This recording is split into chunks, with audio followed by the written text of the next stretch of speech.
Hello दोस्तों, आप सबका एग्जाम बुक एकेडमी में स्वागत है। आज हम एनसीएल एग्जाम के लिए मॉडल पेपर पढ़ने वाले हैं और यह हमारा मॉडल पेपर 3 रहेगा।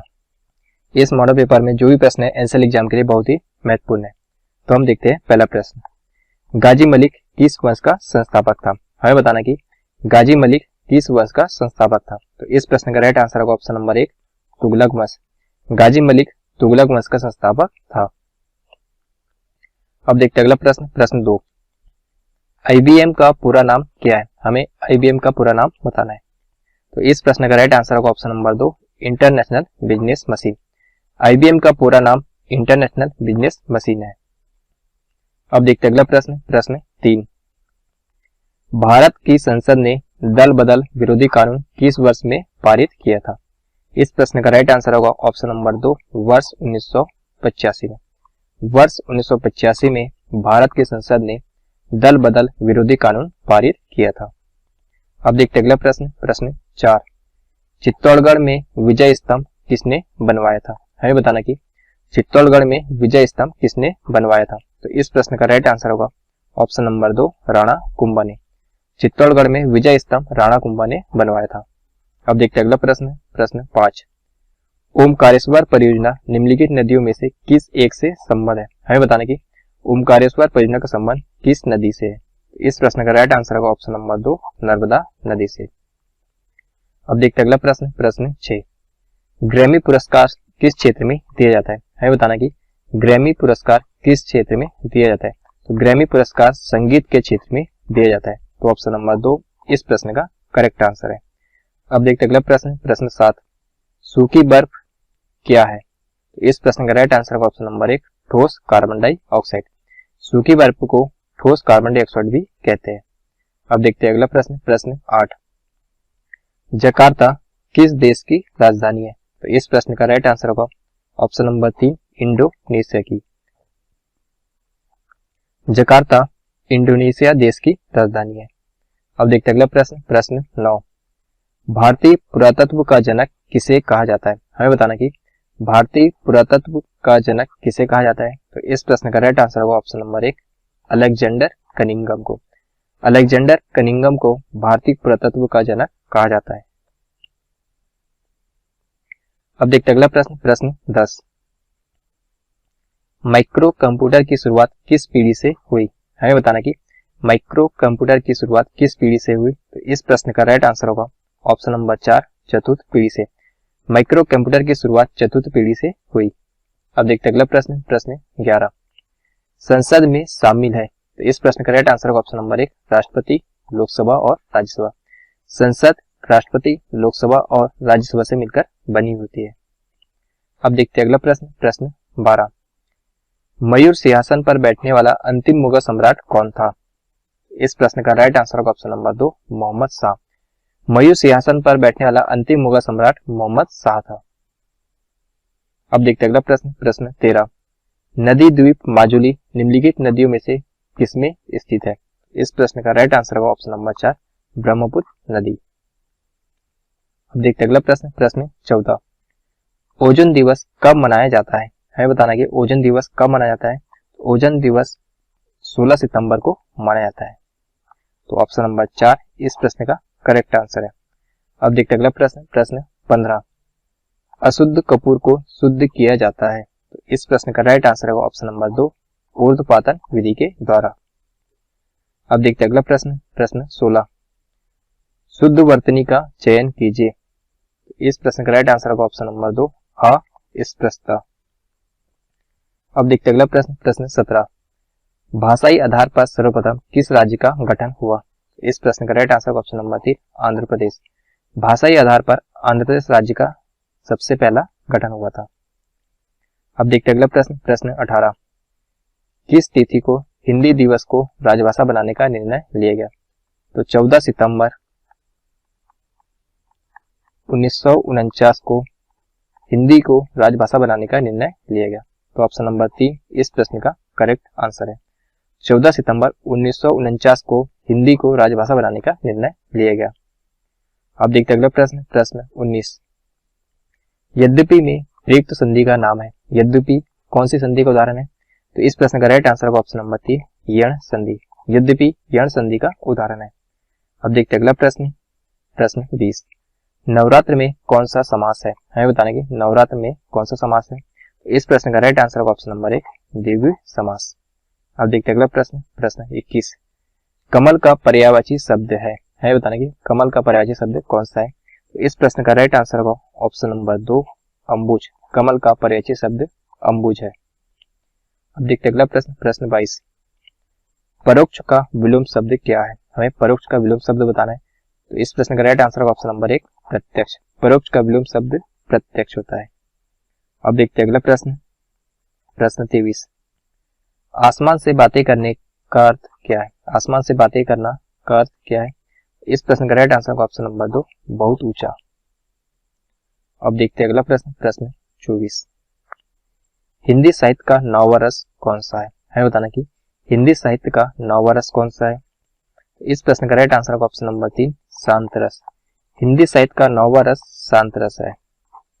अब देखते हैं अगला प्रश्न, प्रश्न 25, शुद्ध वर्तनी का चयन कीजिए। तो इस प्रश्न का राइट आंसर होगा ऑप्शन नंबर 1 रचयिता। अब देखते हैं अगला प्रश्न, प्रश्न 26, घनाक्षरी में कौन सा छंद है। इस प्रश्न का राइट आंसर होगा ऑप्शन नंबर 2 वर्णिक छंद। अब देखते हैं अगला प्रश्न, प्रश्न 27, एक भारतीय आत्मा किसे कहा जाता है, हमें बताना कि एक भारतीय आत्मा किसे कहा जाता है। इस प्रश्न का राइट आंसर होगा ऑप्शन नंबर 3 माखनलाल चतुर्वेदी को। एक भारतीय आत्मा माखनलाल चतुर्वेदी को कहा जाता है। अब देखते हैं अगला प्रश्न, प्रश्न 28, हिंदी का आदि कवि किसे माना जाता है, हमें बताना कि हिंदी का आदि कवि किसे माना जाता है। इस प्रश्न का राइट आंसर होगा ऑप्शन नंबर 3 स्वयंभू को। हिंदी का आदि कवि स्वयंभू को माना जाता है। अब देखते हैं अगला प्रश्न, प्रश्न 29, प्रेम वाटिका किसकी काव्य कृति है, हमें बताना कि प्रेम वाटिका किसकी काव्य कृति है। तो इस प्रश्न का राइट आंसर होगा ऑप्शन नंबर 1 रसखान। अब देखते हैं अगला प्रश्न, प्रश्न 30, ऐसा रोग जिसका उपचार संभव ना हो के लिए एक शब्द है। इस प्रश्न का राइट आंसर होगा ऑप्शन नंबर 4 असाध्य। अब देखते हैं अगला प्रश्न, प्रश्न 31, नीचे दी गई अंक श्रृंखला में प्रश्नवाचक चिन्ह के स्थान पर क्या आएगा। यहाँ पर 6 के बाद 11 बना, 11 से 20 बना, 20 के बाद 37 आया, 37 के बाद 70 आया, उसके बाद क्या आ गया हमें बताना है। 6 के बाद 11, 11 के बाद 20, 20 के बाद 37, 37 के बाद 70 और उसके बाद क्या बनेगा हमें बताना है। 6 से 11 कैसा बना, जब हम 6 में 2 का गुना करेंगे और -1 घटा देंगे। 11 से 20 कैसा बना, जब हम 11 में 2 का गुना करेंगे और -2 करेंगे। फिर 20 से 37 कैसा बना, जब हम 20 में 2 का गुना करेंगे और -3। यहाँ पर क्या हो रहा, सभी में 2 का गुना करना है और पहले पद में -1 घटाना है, फिर -2 घटाना है, फिर -3 घटाना है।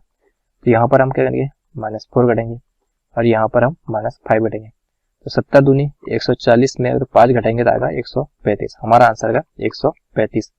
तो ऑप्शन नंबर 3 इस प्रश्न का करेक्ट आंसर है। तो क्वेश्चन मार्क के स्थान पर 135 आएगा।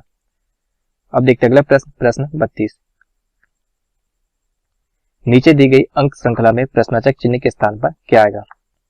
7 के बाद 20 आया, 20 के बाद 46 आया, 46 के बाद 98 आया, 98 के बाद 202 आया, उसके बाद क्या आएगा हमें बताना है। 7 के बाद 20 आया, 20 के बाद 46, 98, 202 और क्वेश्चन मार्क। 7 से 20 कैसा बना, जब हम 7 में 2 का गुना करेंगे और 6 ऐड कर देंगे। तो 7 गुने 2 14 और 6 ऐड करेंगे तक 20 आएगा। उसी बात से 20 में 2 का गुना करेंगे तक 40 आएगा और 6 ऐड कर देंगे तक 46 आएगा। यहाँ पर भी 2 का गुना और 6, यहाँ पर भी 2 का गुना और 6, तो उसके बाद भी 2 का गुना और 6। 202 में 2 का गुना कितना आएगा, 2 दूनी 4, 404 और 6 को ऐड करेंगे तक 410। तो क्वेश्चन मार्क के स्थान पे 410 आएगा। हमारा आंसर आएगा 410। 410 हमारा आंसर आएगा। तो प्रश्नवाचक चिन्ह के स्थान क्या आएगा, तो 410 आएगा। तो ऑप्शन नंबर 2 इस प्रश्न का राइट आंसर है। अब देखते अगला प्रश्न, प्रश्न 33, यदि किसी सांकेतिक भाषा में RAT को QZ लिखा जाए तो उसी सांकेतिक भाषा में MAT को कैसे लिखा जाएगा हमें बताना है। RAT, R की प्लेस वैल्यू 18 होती है, A की 1 होती है, T की 20 होती है, QZ, Q की 17 होती है, जेड की 26 होती है और टी की, और जो एस है एस की होती है 19। यहाँ पर क्या हो रहा है, -1 हो रहा है, यहाँ पर भी -1 हो रहा है, यहाँ पर भी -1 है, क्योंकि ए की प्लेस वैल्यू में -1 घटेंगे कितना आएगा, 26 आएगा, रिवर्स हो जाएगा। उसी बात से हम देखेंगे मैट एम की होती है 13, ए की होती है 1 और टी की होती है 20। इसे माइनस करेंगे तो 12, 26 और ये आएगा 19। 12 होती है एल की प्लेस वैल्यू, 26 होता है जेड के लिए और एस होता है एस के लिए होता है 19। हमारा आंसर आएगा एल, जेड और एस। तो ऑप्शन नंबर 3 इस प्रश्न का करेक्ट आंसर है। अब देखते हैं अगला प्रश्न, प्रश्न 34। नीचे दिए गए विकल्पों में से प्रश्नवाचक चिन्ह के स्थान पर क्या आएगा हमें बताना है। यहाँ पर क्या 3 से 9 कैसा है, जब हम 3 में 9 का 3 का गुणा करेंगे, 3 में 3 का गुणा करेंगे कितना आएगा, 9 आएगा। फिर उसके बाद 9 में हम 3 का गुणा करेंगे कितना आएगा, 27 आएगा। यहाँ पर क्या हो रहा है, पहले 3 का गुणा हो रहा है, फिर 3 का गुणा हो रहा है। उसे हम 4 में जब 3 का गुणा कितना आएगा, 4 3 12, और 12 में 3 का गुणा करेंगे आएगा 36। 5 में 3 का गुणा करेंगे कितना आएगा, 5 3 15, और 15 में 3 का गुणा करेंगे कितना आएगा, तो 45 आएगा। तो हमारा आंसर आएगा 45। तो ऑप्शन नंबर 4 इस प्रश्न का करेक्ट आंसर है। अब देखते हैं अगला प्रश्न, प्रश्न 35। नीरज का स्थान अपने वर्ग में ऊपर से 21वां और नीचे से 28वां है, तो कक्षा में कुल कितने छात्र हमें बताना है। हम मान लेते हैं एक पंक्ति है, यहाँ पर नीरज है और नीरज के स्थान ऊपर से 21वां और नीचे से उसका स्थान 28वां है, तो इन्हें ये दोनों स्थान को हम ऐड कर देंगे कितना आएगा, 49। अब यहाँ पर क्या हो रहा है कि जो नीरज है ऊपर से भी काउंट हो रहा है, नीचे से काउंट हो रहा है, -1 कर देंगे कितना आएगा, 48। और ये 48 जो आएगा यही कक्षा में कुल छात्र है, हमारा आंसर आएगा 48। तो ऑप्शन नंबर 2 इस प्रश्न का करेक्ट आंसर है। अब देखते हैं अगला प्रश्न, प्रश्न 36। 6 से 222 बना है, तो 7 से क्या बनेगा हमें बताना है। 6 से 222 कैसा बना, जब हम 6 का क्यू करेंगे और उसमें 6 ऐड करेंगे कितना आएगा, तो 222 आएगा। 206 प्लस 6 होगा बराबर 222। उसी बाद जब 7 का क्यू करेंगे कितना आएगा, तो 343 में प्लस 7 ऐड करेंगे कितना आएगा, 350। तो हमारा आंसर आएगा 350। तो ऑप्शन नंबर 4 इस प्रश्न का करेक्ट आंसर है। अब देखते हैं अगला प्रश्न, प्रश्न 37। CEIS से EGKU बना है, तो उसी प्रकार से RKMP से क्या बनेगा हमें बताना है। CEIS से EGKU बना है, यहाँ पर C की प्लेस वैल्यू क्या होती है, 3 होता है, E की 5 होती है, I की 9 होती है, S की 19 होती है, E की 5 होती है, 7 11 और 21। यहाँ पर +2 हो रहा है, यहाँ पर भी +2 हो रहा है, यहाँ पर भी +2 हो रहा है, यहाँ पर भी +2 हो रहा है। तो हम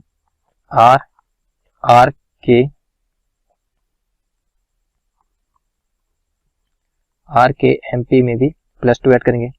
R की प्लेस वैल्यू 18 होती है, K की 11 होती है, M की 13 होती है और P की 16 होती है। तो यहाँ पर 20 13 15 और 18। 20 किसकी प्लेस वैल्यू है, 20 है T की, 13 है, 13 जो प्लेस वैल्यू होती है वह N की होती है, 15 किसकी प्लेस वैल्यू होती है, तो O की होती है, और 18 होती है R की। तो हमारा आंसर आएगा TNOR। हमारा आंसर क्या आएगा, TNOR। तो ऑप्शन नंबर 3 इस प्रश्न का करेक्ट आंसर है। अब देखते हैं अगला प्रश्न, प्रश्न 38। जिस प्रकार से सेल विज्ञान का संबंध चट्टान से है, उसी प्रकार से जीवाश्म विज्ञान का संबंध किससे हमें बताना है।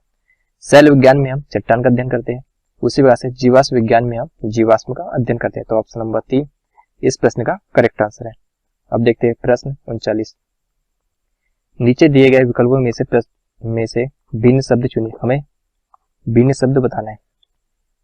तो इस प्रश्न का राइट आंसर होगा ऑप्शन नंबर 4 साइकिल। बाकी जो 3 है यह ईंधन से चलने वाले वाहन है। अब देखते हैं अगला प्रश्न, प्रश्न 40। प्रश्न 40 क्या करेगी, नीचे दी गई श्रृंखला में प्रश्नवाचक चिन्ह के स्थान पर क्या आएगा हमें बताना है। BD से के बाद आया FH, FH के बाद आया JL, JL के बाद आया NP, उसके बाद क्या बनेगा हमें बताना है। BD, F और H, J और L, N के बाद L के बाद N और P, उसके बाद क्या बनेगा बताना है। बी की प्लेस वैल्यू क्या होती है 2 होती है, एफ की 6 होती है, जे की 10 होती है, एन की 14 होती है, डी की 4 होती है, एच की 8 होती है, एल की 12 होती है, पी की 16 होती है। यहाँ पर क्या +4 हो रहा है, यहाँ पर भी +4 हो रहा है, यहाँ पर भी +4 हो रहा है, तो उसके बाद +4 होगा कितना का 18 आएगा। यहाँ पर भी +4 हो रहा है, यहाँ पर भी +4 हो रहा है, और यहाँ पर भी +4 है, तो 16 और 4 उसके बाद वहाँ पर भी +4 होगा, 20 आएगा। 18 आर की प्लेस वैल्यू होती है, 20 टी की होती है, तो हमारा आंसर आएगा आर और टी। तो ऑप्शन नंबर 4 इस प्रश्न का करेक्ट आंसर है। अब देखते हैं अगला question, question number 41। A Khalistan knowledge is dangerous. इस क्वेश्चन का राइट आंसर होगा ऑप्शन नंबर 3 लिटल। यहाँ पर लिटल आएगा।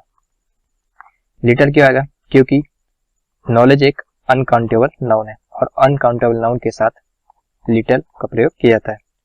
अब देखते हैं अगला question, question number 42। Material noun is, हमें बताना कि इनमें से कौन सा मटेरियल नाउन है। इस क्वेश्चन का राइट आंसर होगा ऑप्शन नंबर 1 गोल्ड। अब देखते हैं अगला प्रश्न, प्रश्न 43। Khalistan is your favourite colour. इस क्वेश्चन का राइट आंसर होगा ऑप्शन नंबर 4 विच। यहाँ पर विच का प्रयोग किया जाएगा। विच क्यों आएगा? क्योंकि सिलेक्शन को बताने के लिए, सिलेक्शन के लिए हम विच का प्रयोग करते हैं। अब देखते हैं अगला question, question number 44। Find out the wrongly spelled word. हमें इसमें रॉन्ग वर्ड बताना है।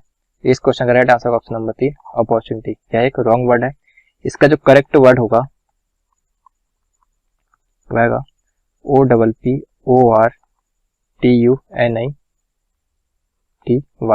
अपॉर्चुनिटी। अब देखते हैं अगला question, question number 45। Question number 45 क्या कह रहा है कि find out the correctly spelled word. इसमें हमें करेक्ट वर्ड बताना है, करेक्ट स्पेलिंग बताना है। तो इस क्वेश्चन का राइट आंसर होगा ऑप्शन नंबर 2 मेडिवल। अब देखते हैं अगला question, question number 46। Khalistan Taj Mahal is situated in Agra. तो इस क्वेश्चन का राइट आंसर होगा ऑप्शन नंबर 3 द। यहाँ पर द आर्टिकल का प्रयोग किया जाएगा। अब देखते हैं अगला question, question number 47। Synonym of thankful. हमें थैंकफुल का सिनोनिम बताना है। तो थैंकफुल का सिनोनिम ग्रेटफुल होता है, तो ऑप्शन नंबर 1 इस क्वेश्चन का करेक्ट आंसर है। अब देखते हैं अगला प्रश्न, question number 48। Synonym of juvenile. हमें जुवेनाइल का सिनोनिम बताना है। तो जुवेनाइल का सिनोनिम यूथफुल होता है, तो ऑप्शन नंबर 3 इस क्वेश्चन का करेक्ट आंसर है। जुवेनाइल का मीनिंग होता है किशोर और यूथफुल का मतलब होता है युवा। अब देखते हैं अगला question, question number 49। He will come Khalistan Saturday. इस क्वेश्चन का राइट आंसर होगा ऑप्शन नंबर 4 ऑन। यहाँ पर ऑन का प्रयोग किया जाएगा क्योंकि सप्ताह के दिन के पहले ऑन का प्रयोग किया जाता है। अब देखते हैं अगला question, question number 50। Hardly had he stood up Khalistan he fail unconscious. इस क्वेश्चन का राइट आंसर होगा ऑप्शन नंबर 3 देन। यहाँ पर देन का प्रयोग किया जाएगा। देन का प्रयोग किया जाएगा क्योंकि जब कोई वाक्य हार्डली से प्रारंभ होता है तो उस वाक्य में हम देन का प्रयोग करते हैं। अब देखते हैं अगला प्रश्न, प्रश्न 51। ए तथा बी की औसत मासिक आय 14,000 रुपए, बी तथा सी की औसत मासिक आय 15,600 रुपए और ए तथा सी की औसत मासिक आय 14,400 रुपए है। तब हमें बी की मासिक आय कितनी हमें बताना है। ए प्लस बी की औसत मासिक आय 14,000 रुपए, इनका जो योग हो जाएगा 14 दूनी 28,000। बी प्लस सी की औसत मासिक आय 15,600 रुपए, इनका योग हो जाएगा 6 दूनी 12 बचा 1, 2 पंचे 10 और 1 11 बचा 1, 2 कम 2 और 1 3। उसके बाद कह रहे कि ए प्लस सी की औसत मासिक आय 14,400, तो इनका योग हो जाएगा 28,800। हम इसे ऐड कर देंगे, यहाँ पर कितना आएगा 2a प्लस बी प्लस सी बराबर आएगा कितना हो जाएगा ये 0 0 8 और 10 बचा 1 8 16 2 18 बचा 1, ये होगा 88,000। 2 से कट जाएगा कितना बचेगा 44,000। तो a प्लस बी प्लस सी बराबर आएगा 44,000। हमें बी की मासिक आय पूछा है, तो बी की मासिक आय के लिए हम क्या करेंगे, ए प्लस सी का जो टोटल योग उसको घटा देंगे, तो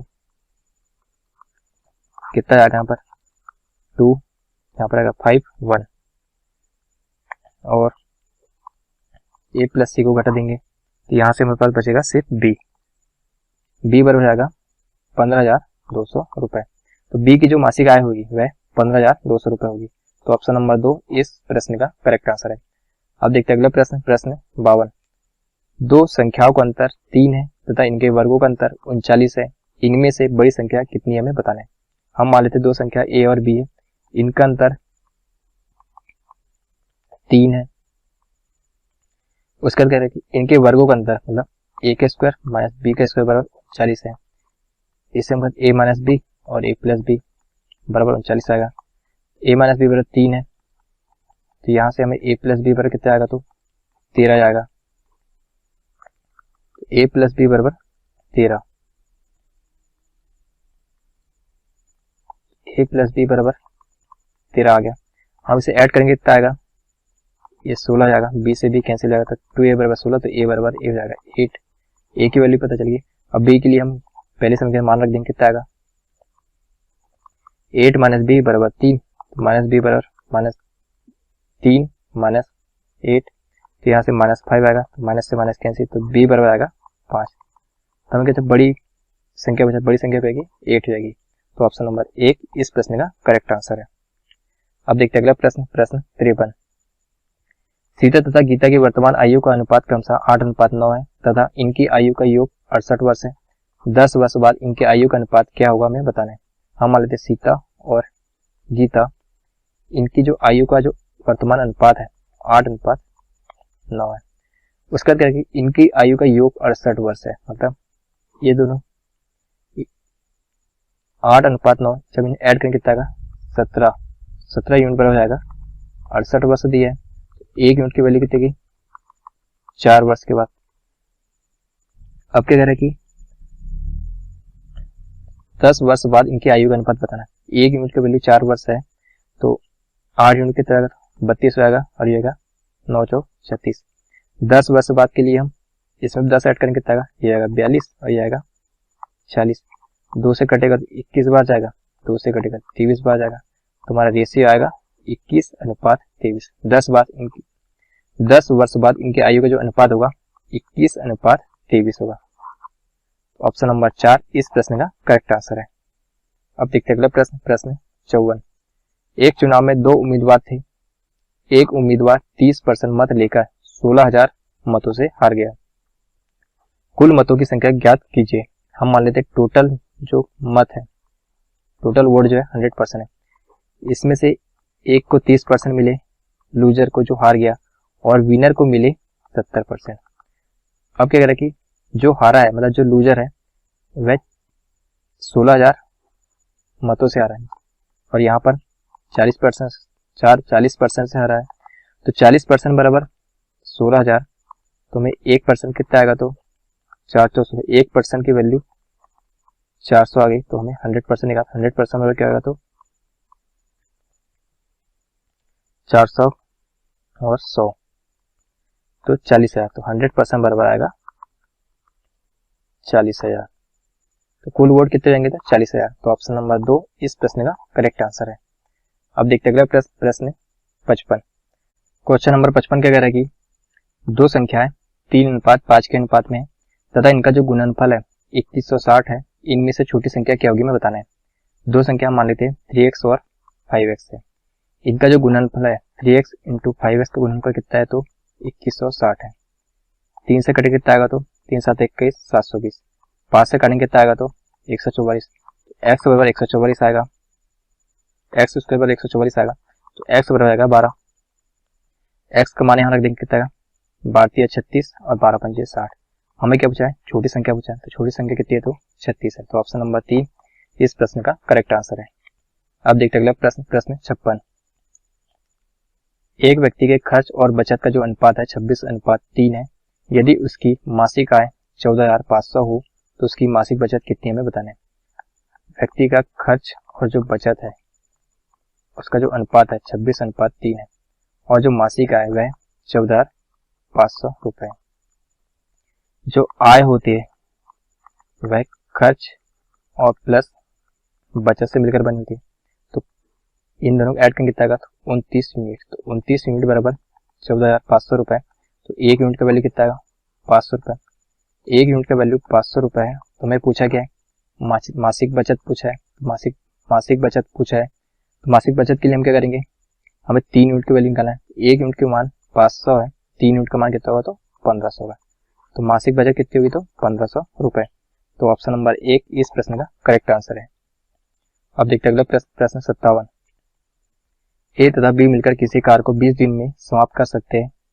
बी तथा सी मिलकर इस कार्य को 15 दिन में और सी तथा ए मिलकर इसे 12 दिन में पूरा करते हैं। बी अकेला इसे कितने दिन में कर सकेगा, हमें बताना है। ए तथा बी मिलकर किसी कार्य को 20 दिन में, बी प्लस सी मिलकर इस कार्य को 15 दिन में और सी प्लस ए मिलकर इस कार्य को 12 दिन में समाप्त करते हैं। इन तीनों का एलसीएम लेंगे तो कितना आएगा, तो 60 आएगा। 60 जो है टोटल वर्क हो जाएगा। ए तथा बी मिलकर किसी कार्य को 20 दिन में समाप्त करते हैं।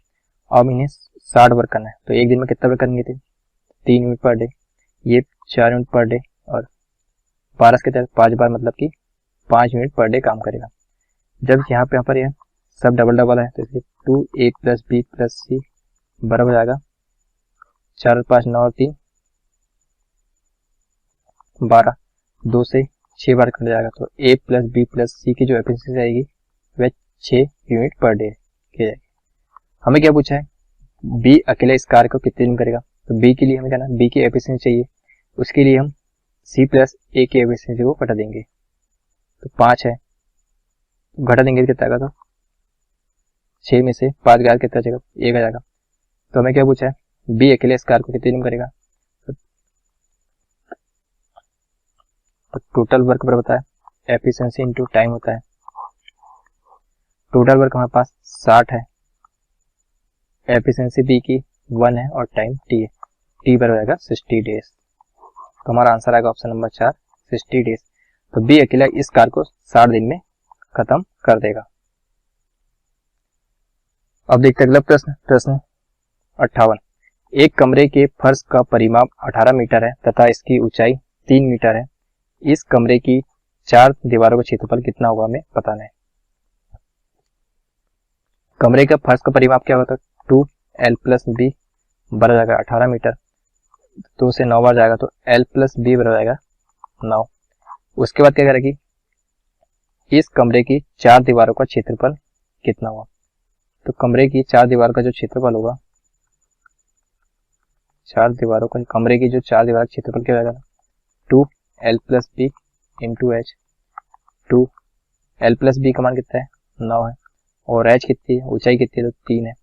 9 दूनी 18, 18 54, तो 54 वर्ग मीटर। तो हमारा आंसर आएगा 54 वर्ग मीटर। तो ऑप्शन नंबर 4 इस प्रश्न का करेक्ट आंसर है।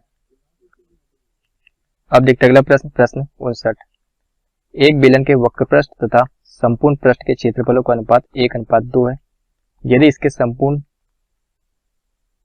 संपूर्ण पृष्ठ का जो क्षेत्रफल है 616 सेंटीमीटर हो तो बेलन का आयतन कितना होगा, हमें बताना है। बेलन के वक्र पृष्ठ का जो क्षेत्रफल होता है क्या होता है, 2 पाई आर एच होता है और बेलन का संपूर्ण पृष्ठ का क्षेत्रफल होता है 2 pi R H plus 2 pi R square बराबर, इन दोनों का अनुपात दिया है 1:2। यहाँ से क्या 2 पाई आर एच, यहाँ से 2 पाई आर कॉमन लेंगे तो 2 पाई आर, अंदर बचेगा आर, एच प्लस आर बराबर 1/2। 2 पाई से 2 पाई कैंसिल, आर से आर कैंसिल, तो आर बचेगा एच और एच प्लस आर बराबर 1/2। जब इसे सॉल्व करेंगे तो हमारे पास आएगा एच बराबर आर। उसके बाद क्या कि बेलन के संपूर्ण पृष्ठ का क्षेत्रफल मतलब कि 2 pi R H plus 2 pi R square बराबर 616 है। यहाँ से हम जब इसे हम सॉल्व करेंगे तो हमारे पास आएगा r बराबर 7। यहाँ पर h बराबर r है तो r बराबर h बराबर कितना आएगा 7 हो जाएगा। 7 सेंटीमीटर। अब हमें क्या कह रहा है कि बेलन का आयतन कितना होगा, तो बेलन का आयतन होता है 2 pi R square H. Are का मान होता है, पाई का मान होता है 22/7। आर क्या है 7 × 7 और एच क्या है 7 है। इससे हम सॉल्व करेंगे, कितना आएगा 1078 सेंटीमीटर क्यूब। हमारा आंसर आएगा 1078 सेंटीमीटर क्यूब। तो ऑप्शन नंबर 1 इस क्वेश्चन का आंसर होगा। अब देखते हैं अगला प्रश्न, प्रश्न 60। प्रश्न 60 क्या कह रहा है कि यदि समय 5 वर्ष बढ़ा दिया जाए तो रुपए 5000 की राशि पर साधारण ब्याज 3000 रुपए बढ़ जाता है। प्रति वार्षिक दर हमें क्या होगी बताना है, हमें 8% ज्ञात करना है। 5 वर्ष में जो ब्याज बढ़ता है 3000, 5 वर्ष में ब्याज जो है 3000 रुपए बढ़ता है। तो 1 वर्ष में ब्याज कितना बढ़ेगा 600 रुपए। उसके बाद हमें क्या कह रहा है कि वार्षिक दर ज्ञात करना है। सिंपल इंटरेस्ट बराबर P × R × T upon 100। Simple interest कितना है 600 रुपए। P हमें दिया है 5000, R हमें ज्ञात करना है, T हमने 1 वर्ष के लिए तो 1 वर्ष होगा अपॉन 100। 2 शून्य से 2 शून्य कैंसिल, 1 शून्य से 1 शून्य कैंसिल, 5 से 12 बार जाएगा तो R आ जाएगा हमारे पास 12%। R हमारे पास 12% आ जाएगा। तो हमारा आंसर आएगा ऑप्शन नंबर 2। अब देखते हैं अगला प्रश्न, प्रश्न 61। फोग लैंप का प्रयोग कब करना चाहिए। प्रश्न 61 क्या कह रहा है कि फोग लैंप का उपयोग कब करना चाहिए। इस प्रश्न का राइट आंसर होगा ऑप्शन नंबर 2, वातावरण में धुंध हो तब। वातावरण में धुंध होने पर हमें फोग लैंप का प्रयोग करना चाहिए। अब देखते हैं अगला प्रश्न, प्रश्न 62। आगे के वाहन के ड्राइवर ने ओवरटेक करने का सिग्नल नहीं दिया हो तब हम क्या करेंगे, तब हम दूसरे वाहन को ओवरटेक नहीं करेंगे। तो ऑप्शन नंबर 2 इस प्रश्न का करेक्ट आंसर है। अब देखते हैं अगला प्रश्न, प्रश्न 63। अस्पताल के पास एक वाहन को आपको ओवरटेक करना हो तो क्या करेंगे। इस प्रश्न का राइट आंसर होगा ऑप्शन नंबर 2, हॉर्न बिल्कुल नहीं बजाएंगे। अब देखते हैं अगला प्रश्न, प्रश्न 64। आप ऐसे चौराहे पर पहुंचे जहां पीली लाइट ब्लिंक कर रही हो। इस प्रश्न का राइट आंसर होगा ऑप्शन नंबर 3, वाहन धीरे करके सावधानी पूर्वक आगे जाएंगे। अब देखते हैं अगला प्रश्न, प्रश्न 65। गंगटोक की निम्न में से किस भारतीय राज्य की राजधानी। हमें बताना कि गंगटोक निम्न में से किस भारतीय राज्य की राजधानी है। तो गंगटोक सिक्किम राज्य की राजधानी है। तो ऑप्शन नंबर 2 इस प्रश्न का करेक्ट आंसर है। अब देखते हैं अगला प्रश्न, प्रश्न 66। राम मोहन राय को राजा की उपाधि से किसने विभूषित किया। तो इस प्रश्न का राइट आंसर होगा ऑप्शन नंबर 4, मुगल सम्राट अकबर द्वितीय ने। अब देखते हैं अगला प्रश्न, प्रश्न 67। IBM PC कब विकसित हुआ था। तो इस प्रश्न का राइट आंसर होगा ऑप्शन नंबर 2, सन 1981 में। अब देखते हैं अगला प्रश्न, प्रश्न 68। लोकसभा के प्रथम अध्यक्ष कौन थे। तो लोकसभा के प्रथम अध्यक्ष GV मावलंकर थे। तो ऑप्शन नंबर 4 इस प्रश्न का करेक्ट आंसर है। अब देखते हैं अगला प्रश्न, प्रश्न 69। भारत में फ्रांसीसियों ने अपना सबसे पहला कारखाना निम्न में से कहाँ लगाया था। तो इस प्रश्न का राइट आंसर ऑप्शन नंबर 1, सूरत में। भारत में फ्रांसीसियों ने अपना सबसे पहला कारखाना सूरत में लगाया था। अब देखते हैं अगला प्रश्न, प्रश्न 70। भारत की बनास नदी का उद्गम स्थल है। इस प्रश्न का राइट आंसर होगा ऑप्शन नंबर 2, खमनौर की पहाड़ियां। भारत की बनास नदी का उद्गम स्थल खमनौर की पहाड़ियां है। अब देखते हैं अगला प्रश्न, प्रश्न 71। कार्बन क्रेडिट की संकल्पना की उत्पत्ति कहां से हुई थी। हमें बताना कि कार्बन क्रेडिट की संकल्पना की उत्पत्ति कहां से हुई थी। तो इस प्रश्न का राइट आंसर होगा ऑप्शन नंबर 2, क्योटो प्रोटोकॉल से। अब देखते हैं अगला प्रश्न, प्रश्न 72। पानी से लोहा तथा मैग्नीज किस प्रक्रिया से हटाए जाते हैं। इस प्रश्न का राइट आंसर ऑप्शन नंबर 2, क्लोरीनीकरण। पानी से लोहा तथा मैग्नीज क्लोरीनीकरण प्रक्रिया से हटाए जाते हैं। अब देखते हैं अगला प्रश्न, प्रश्न 73। इंडिया डिवाइडेड नामक पुस्तक के लेखक कौन है। है बताना कि इंडिया डिवाइडेड नामक पुस्तक के लेखक कौन है। तो इस प्रश्न का राइट आंसर होगा option number 1, doctor Rajendra Prasad. अब देखते अगला प्रश्न, प्रश्न 74। 1194 ईस्वी में चंदावर के युद्ध में मोहम्मद गौरी ने किसे हराया था? तो इस प्रश्न का right answer option number 2 Jaichand को। 1194 ईस्वी के चंदावर युद्ध में मोहम्मद गौरी ने जयचंद को हराया था। तो ऑप्शन नंबर 2 इस प्रश्न का करेक्ट आंसर है। अब देखते हैं अगला प्रश्न, प्रश्न 75। ट्रांजिस्टर क्या है? हमें बताना है कि ट्रांजिस्टर क्या है। तो इस प्रश्न का राइट आंसर होगा option number 1 semi conductor. Transistor semi conductor है। अब देखते हैं अगला प्रश्न, प्रश्न 76। राज्यसभा को और किस नाम से भी जाना जाता है? हमें बताना कि राज्यसभा को भी और किस नाम से जाना जाता है। तो इस प्रश्न का राइट आंसर ऑप्शन नंबर 3 उच्च सदन। राज्यसभा को उच्च सदन के नाम से भी जाना जाता है। अब देखते हैं अगला प्रश्न, प्रश्न 77। निम्न में से कौन सा भारत आने वाला पहला अंग्रेज जहाज था? तो इस प्रश्न का right answer option number 3 red dragon. Red dragon Bharat आने वाला पहला अंग्रेज जहाज था। अब देखते हैं अगला प्रश्न, प्रश्न 78। ब्रह्मपुत्र नदी निम्नलिखित में से किस देश से होकर प्रवाहित नहीं होती है? तो इस प्रश्न का राइट आंसर होगा ऑप्शन नंबर 4 नेपाल से। अब देखते हैं अगला प्रश्न, प्रश्न 79। WTO का मुख्यालय कहाँ पर है? हमें बताना कि WTO का मुख्यालय कहाँ पर है। तो इस प्रश्न का right answer option number 4 Geneva. WTO का मुख्यालय जेनेवा में है। अब देखते हैं अगला प्रश्न, प्रश्न 80। जल का वाष्प में परिवर्तन कहलाता है। हमें बताना कि जल का वाष्प में परिवर्तन कहलाता है। तो इस प्रश्न का राइट आंसर ऑप्शन नंबर 2 भौतिक। जल का वाष्प में परिवर्तन एक भौतिक परिवर्तन है। अब देखते हैं अगला प्रश्न, प्रश्न 81। भारत रत्न के अलंकरण में कौन सी आकृति निर्मित होती है? इस प्रश्न का राइट आंसर ऑप्शन नंबर 2 सूर्य की आकृति। भारत रत्न के अलंकरण में सूर्य की आकृति निर्मित होती है। अब देखते हैं अगला प्रश्न, प्रश्न 82। दिल्ली सल्तनत के किस वंश ने सबसे कम समय तक शासन किया?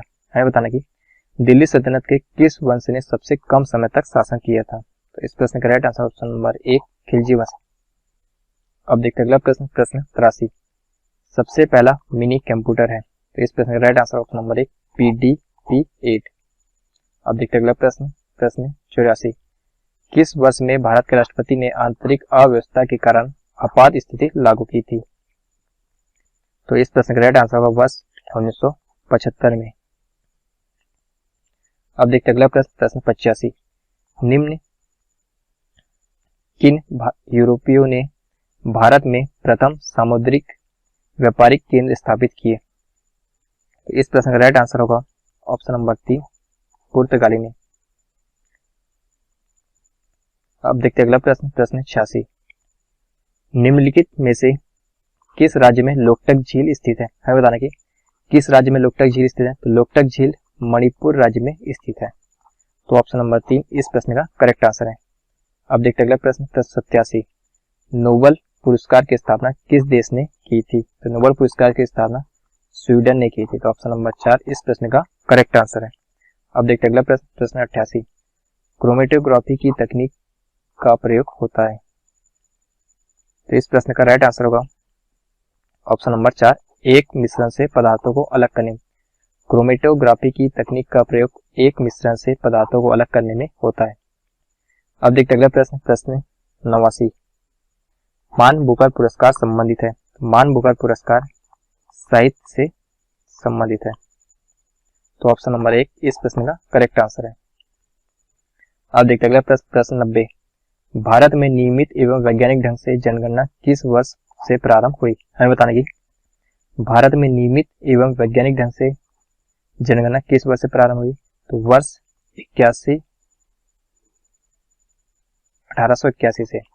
भारत में नियमित एवं वैज्ञानिक ढंग से गणना 1881 से प्रारंभ हुई। तो ऑप्शन नंबर 3 इस प्रश्न का करेक्ट आंसर है।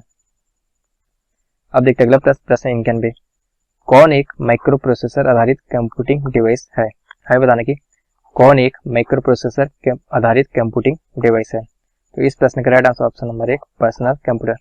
पर्सनल कंप्यूटर एक माइक्रो प्रोसेसर आधारित कंप्यूटिंग डिवाइस है। अब देखते अगला प्रश्न, प्रश्न 92।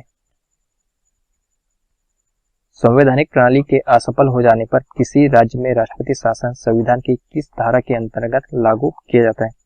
तो धारा 356। तो ऑप्शन नंबर 2 इस प्रश्न का करेक्ट आंसर है। अब देखते अगला प्रश्न, प्रश्न 93।